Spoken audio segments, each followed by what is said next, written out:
Now, Murat Cinci from Turkey. Yeah. Thank you so much, Mr. Chair.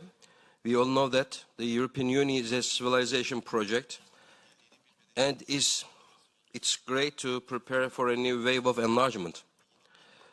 Within this perspective, I would like to remind you a strategic fact that should not be ignored in the process of European security, peace and stability cannot be envisioned without Turkey. Today, unfortunately, the Middle East is a place of fire.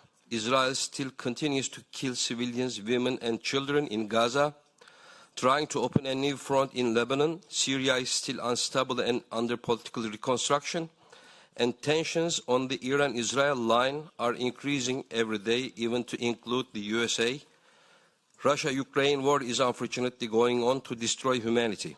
As a matter of fact, the first place where all these developments are reflected is EU countries.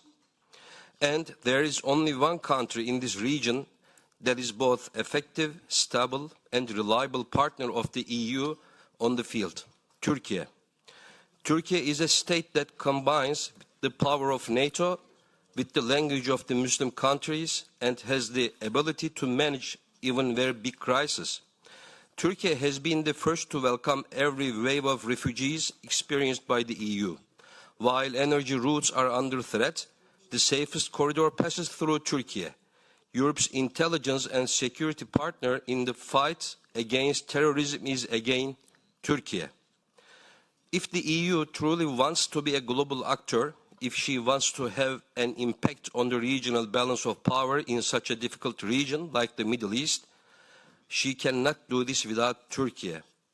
As a result, Turkey's membership within this new enlargement process in the EU is no longer a choice, but a necessity. Thank you so much.